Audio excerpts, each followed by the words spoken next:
Hello, grumpy old fart here. I'm doing a family game night video because I believe it's important that families sit together and communicate. They have to communicate. That's a given. And since we're stuck together in this forced quarantine, what better way to communicate than over a tabletop role-playing game? One of my favorites is Advanced Dungeons and Dragons, and I'm going to give you a story from a long time ago. This was from the beginning, actually from the campaign. The longest campaign I ever ran was 14 years, and this is from one of the players there, one of the standout players. Years ago, I was going to start this D&D campaign, and my good friend Bobby and the same Bobby from some other videos.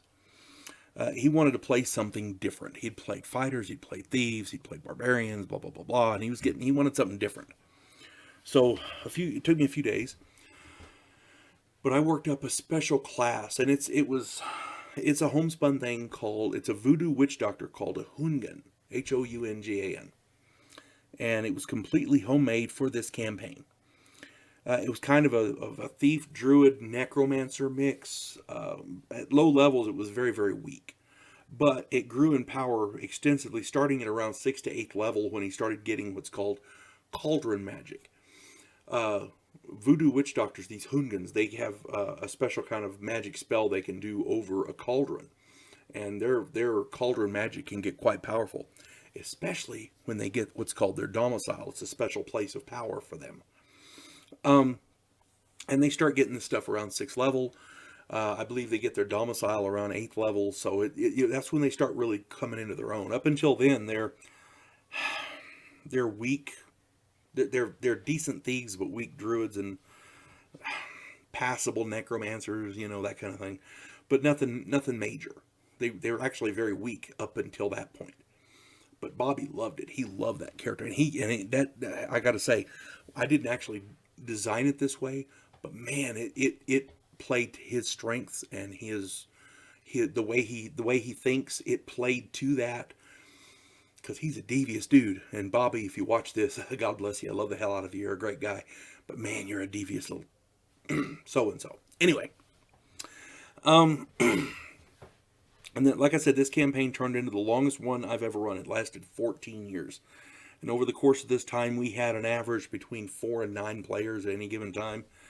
And people would come and people would go. And there's a number of standouts. My friend Larry ran a wizard nicknamed, and he still has the nickname. I believe he's a truck driver now, and his handle, I think, is Mr. Wizard or the Wizard, something like that. But we called him Mr. Mage. This man would find loopholes. I mean, a lot of talented people played in this game. This guy would find loopholes that I couldn't counter, and he would get a lot of amazing things done in the game. My friend Angel, he was in it. This was his first campaign, and he played a ninja. There was a guy named Dave who ran a barbarian. I had a married couple, Randy and Cheryl, were playing. Dave's barbarian at one point became a king of a country. Mark and Mark's friend, and I cannot remember Mark's friend, I apologize for that. But they ran a pair of barbarian brothers, and you're going to love this, Groaning and Squealing, the Severe Grunt Brothers. I didn't name them, but man, they were great characters. My friend Tim ran a cleric, and Tim runs the best clerics I have ever seen anybody run, much better than I can do. And again, Bobby ran this Hungan. And everybody underestimated Bobby because I don't really know why. But his Hungan was underpowered at lower levels, so maybe they just took that to be the way it was, and they just went on with it. But he was useful, and he did different things for them. So once Bobby was able to establish his domicile, he started getting a little more powerful, and he started getting access to a little more powerful spells.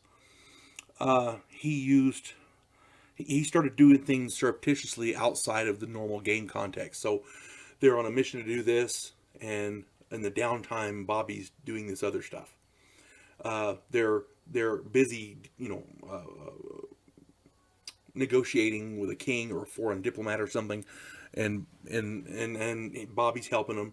But then at night, he's doing this other stuff on the side. Explain what this other stuff was.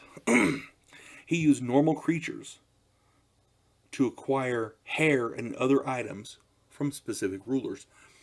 Hair and other items, personal possessions, things like that. And what he would do is he would get like a bird and a mouse and like that, and the bird would carry the little mouse, and and drop the mouse off at a certain place, and the bird would hang out, and the mouse would go in and to sneak into somebody else's castle and get hair or a personal possession or whatever was necessary and bring it back to the bird, and the bird would fly it back to Bobby. And this is how he got these materials that he needed for his cauldron magic. Using this, he made puppets out of various kings and queens.